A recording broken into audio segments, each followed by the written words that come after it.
everyone, and welcome back to the Real Positive Girl podcast. My name is Sabrina. Happy Friday to you all. I hope that you're having a fantastic day so far.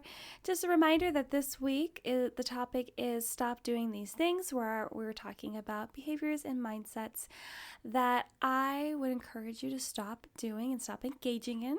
And today, specifically Friday, we're going to be talking about stop avoiding emotions. But before we jump right into that, again, let me welcome you. Happy Friday. We made it to the weekend. If you have a traditional weekend, if you don't, well, I hope that when your weekend comes, that it's fantastic as well. But yeah, so happy Friday. I hope that you guys have great plans this weekend. I hope that I always wish everyone a combination of being able to rest, being productive, and having fun, because I think we all deserve to have a little fun. And if you are having, I hope that you are having a great day, whether it's beginning, in the middle, or towards the end. But if you are having a tough day, or you just want to draw a line in the sand because your day has just been annoying or stressful, or you just want to separate yourself from whatever has already happened and then just move forward with the rest of your day and feel positive about that, I encourage you to take the 5-minute reset, which is to take at least 5 minutes to be by yourself. And it gives you the opportunity to reset, reboot, restart your day right then and there.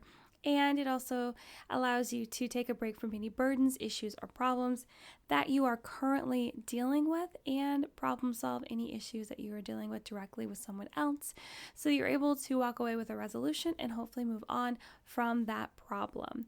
I always encourage everyone to create a list of at least 4 things that you are grateful for. Those can be big things, small things, medium-sized things. It doesn't matter. You can be grateful for so many things, a multitude of things. Let's say that you're grateful that you got some new gym equipment for your home. That was definitely me. Super grateful. I'm stoked. But maybe you're grateful that you have a day off of work coming up. That's a really good thing to be grateful for. Or maybe you're grateful that despite the pandemic and everything that's happening, you are getting a job promotion and a raise. That's definitely something to feel grateful for. Or maybe you're grateful that you just saw a cute dog outside and you got to pet it. It doesn't matter. You can be grateful for literally anything, which means the list is endless, and you always have something that you'll be able to come up with to practice gratitude every single day. And then last but not least, make sure that you're feeling at least neutral, if not positive, about the rest of your day after you are closing down your 5-minute reset, because despite what you're going through, after doing your gratitude list, you will realize that you still have wonderful blessings and positive things happening in your life. And as always, I am not here to diminish what you're going through at all whatsoever, because it could really, really suck.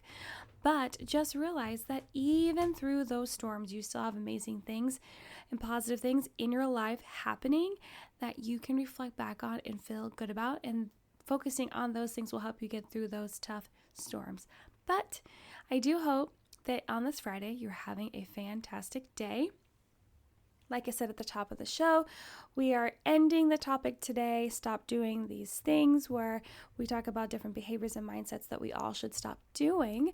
And today, Friday, we are talking about stop avoiding emotions. So let's just go ahead and just jump right on it. What better way to end the week by talking about how we don't like talking about emotions? I personally love talking about emotions. My husband is not a big emotion person. He doesn't like talking about them very much, which is fine, because I know that a lot of people feel that same way. It just feels uncomfortable.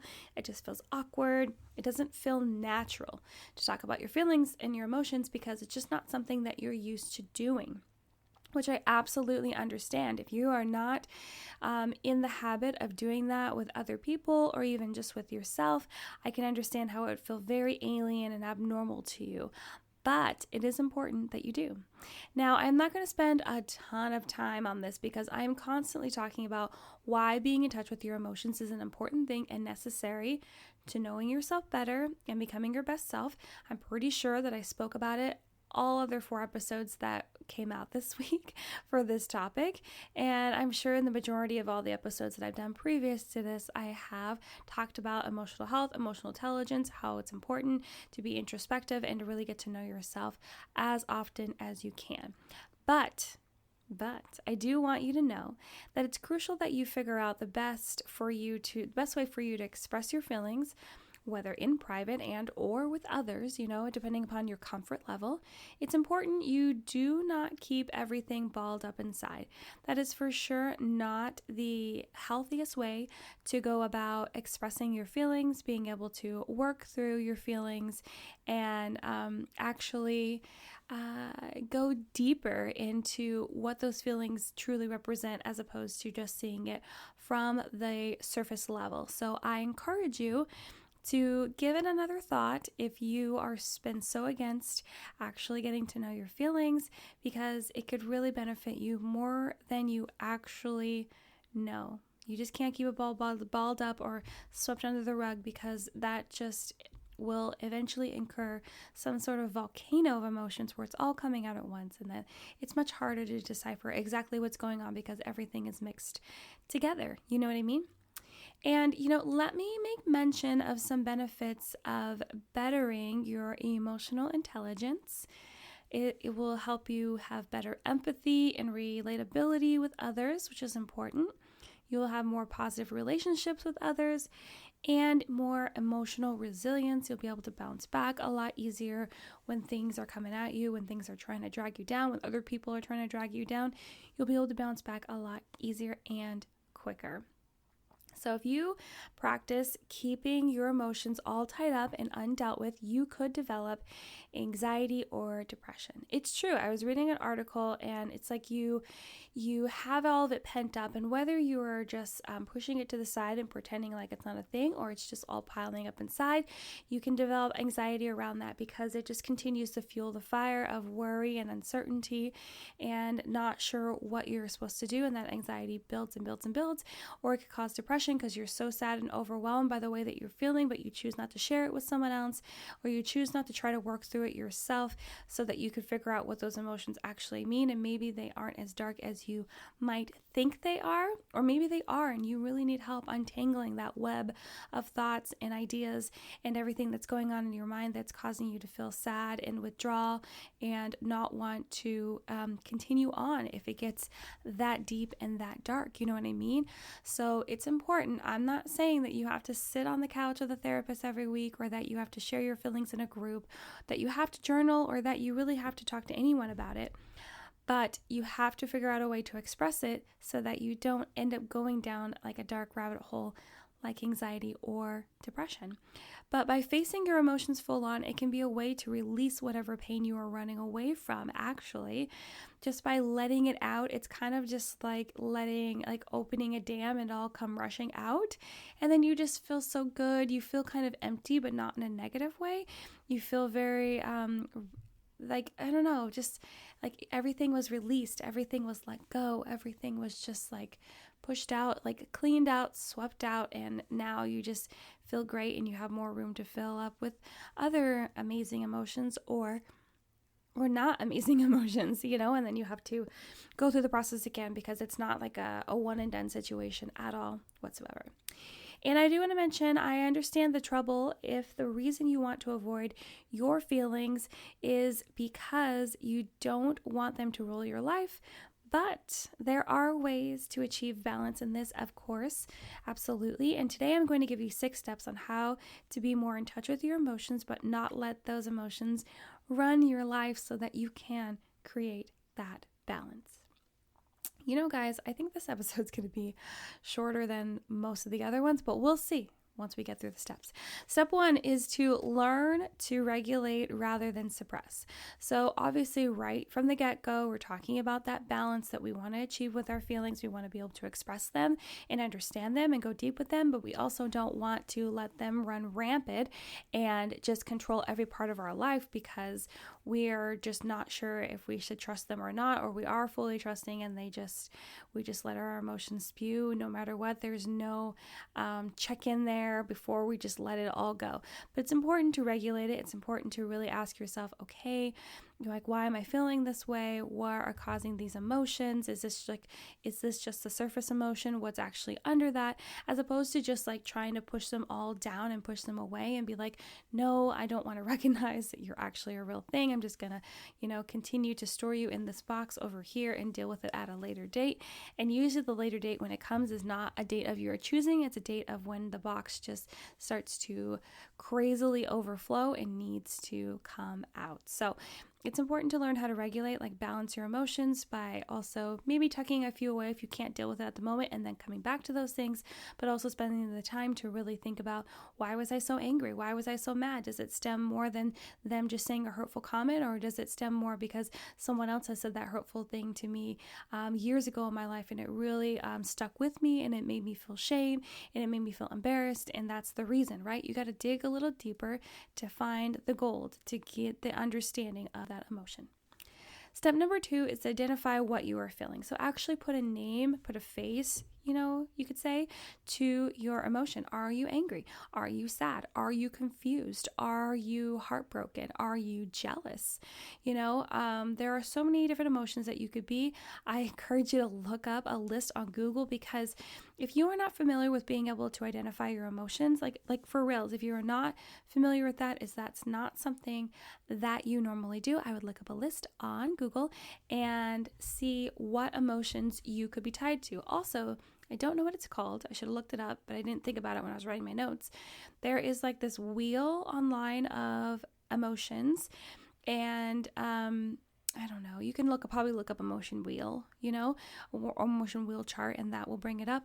But it's literally a wheel, like a circle, and there are emotions on the outside and on the inside, and then I think even deeper on the inside, like 3 different layers. And so the first emotion is like the surface emotion, like I was mentioning before. That's just the emotion that you are immediately having in that moment. It's just like the top emotion. But honestly, if you dig a little deeper, you'll see that actually that anger was stemming from feeling lack of like loyalty. And then, that could go even deeper to feeling like some sort of separation anxiety, or feeling like you were, what's the word I'm looking for? Not separation anxiety, but like the deeper part of that would be from loyalty would be like someone leaving you, being like left alone, being like forgotten, that kind of situation. So you could see how the emotions get a little bit deeper. So I would encourage you to take the time to look up that wheel, because it'll really help you identify how you're feeling, so that you could actually be like, okay, I just feel sad, right? But then you're like, well, why do I feel sad? Because like, those times where you're just sitting and all of a sudden you just feel sad, like out of nowhere, or you feel joy and happiness. And so you're like, why am I feeling sad? And then maybe you're feeling sad because you got to pinpoint like what's triggering it. Like, are you feeling anxious? Are you worrying? Or are you feeling lonely? And then like, why are you feeling lonely? And you just take it slow steps like that, and it'll help you to really dig deep and figure out what's going on by identifying your feelings, putting more labels, more names, more faces to it, to understand what those are about, how often they come up, and what they are triggered by. It might be helpful to keep like a journal or like some sort of log of this as well, because it'll help you to see patterns if there are emotional patterns in your life. Step number 3 is accept all your emotions as valid. So let's say that you are angry, like you are so angry, but you don't want to be angry. I don't think many people actually want to be angry, but you need to accept that, okay, it's fine. It's fine that you're angry as long as you aren't administering any sort of violence or, super hurtful things to the other person, but you can be angry. Like, it's your right. It's your right to feel angry. It's also your right to feel sad. It's also your right to feel lonely. It's also your right to feel left out, right? So it's important to accept those emotions and don't be like, oh no, I don't understand. I shouldn't feel upset, or I shouldn't feel mad. Like, you're allowed to feel those feelings. Even if you know, like right from the get-go, that they are irrational, you are still allowed to feel those feelings, because those are the initial feelings and reactions that you're having. You need to work through those so that you can get to the root feeling and then work on that and figure out what needs to change for you to feel better and to continually work on being your best self and being able to manage and regulate your emotions. So definitely accept all emotions as valid, because every emotion is valid. You have the right to have that emotion, just as long as you're not hurting someone else. And then you need to work through it and figure out what the real deal is behind it. Step number 4 is to schedule it in. So if you want to achieve balance and be more in touch with your emotions but not let them run your life, you need to schedule time in where you actually are checking in with yourself. So whether that is 5 or 10 minutes at the top of your day, in the middle of your day during lunchtime, maybe it's another time during the day, maybe it's in the evening before you go to bed, I encourage you to schedule it in. It doesn't have to be some long drawn out thing. Maybe if you enjoy journaling or meditating or doing devotionals, you can take some time from there as well to help you ask yourself, how are you doing? How are you feeling? What are you going through?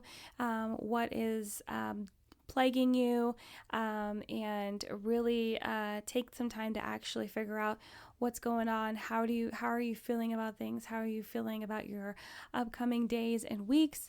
And then, you're kind of staying in check and on top of yourself of what you need to work on and what is just free flowing and going well, right? Step number 5 is to pause before you react. So if you want to have balance with your emotions and stay more in touch, it's important to not just jump into whatever reaction it is that you may have. It's important to realize that you need to take a pause, and even if it's just a 10-second pause, to actually understand what has happened, what information you're receiving, and how you should actually appropriately react and not just do the one that's coming from the gut, right? So sometimes an example of this would be if someone says something rude to you and you want to immediately jump to anger and you want to immediately say something rude back. But is that really going to accomplish anything? Yeah, they might feel bad, but they might just continue to spew it back at you because you just answered their negative with another negative. Or should you try to say something like share with them how that makes you feel?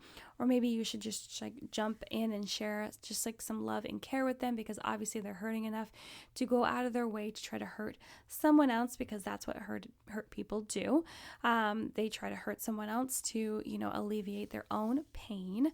But yeah, that's what I would just say. You need to pause before you react. Don't just go with the first reaction that's going to stumble out of your mouth or out of your body. I know that this will take some practice in the beginning if you're used to just acting on whatever your body is feeling and telling you in that moment. But just count to 10 or 15 in your mind and be like, is this the reaction that I really want? Will I regret this? Will this actually help the situation in any way? And if I were trying to talk to someone else about what their reaction would be, would I encourage them to do this same reaction that I want to do? The last step is step number 6, and it is to learn to vent in healthy ways. I believe that the best way to, manage your emotions is to have the ability to be able to vent. So whether that is doing it in a journal or in some sort of recorded way with friends or families or your spouse that you're able to talk openly and freely with, or is it with a professional like a psychologist or a therapist where you just share with them what's going through your mind, how you're feeling about things, how things are affecting you. I think it's important to vent, and venting is definitely different than complaining, because complaining is meant in a way to really drag someone down and be negative at the whole situation, but venting is really just sharing what's on your mind, what's on your heart, how you feel, and really seeking some sort of answer of what you should do next and how you can better the situation, as opposed to just continuing to drag it through the mud like complaining would. So I encourage you to find a way to learn to vent in healthy ways. Make sure you ask someone first before you vent to them, because that would be the proper way to do it, or else you might just be dumping a whole lot of emotional mess on them and they are just not ready for it. You never know what someone else is going through. No matter how well you know them, they could be going through something really tough, and by you piling on your own emotional stuff, it could take an even worse toll on them and make them feel even more crappier than they already did. But you didn't know that. But that's why it's important to ask if they have the ability to accept what you want to share with them. You guys, we made it. Oh my gosh, it's not even 20 minutes yet. I mean, I'll definitely make it over 20 minutes because we're almost there, but so much shorter than before. And I don't know if you guys prefer the longer or the shorter episodes, but yeah, they're here. There's a mix of both, and so I know sometimes I feel like on Fridays I try to keep them a little bit shorter so that you're able to get in, get out, and then move on with your life. So, anyway, thank you so much for listening to the Real Positive Girl podcast. Again, my name is Sabrina. I hope that you have a wonderful, fantastic weekend. Just a reminder to check the description box for notes for the show, where to find me on Instagram, my email address. If you just want to give me some feedback or say hey, hi, hello to me personally. But thank you so much for listening. Thank you so much for sharing, for downloading, for just being a part of the show. I greatly, greatly appreciate it. I can't wait to talk to you guys next week. But until then, have a good one, and I'll see you next time. Bye, guys.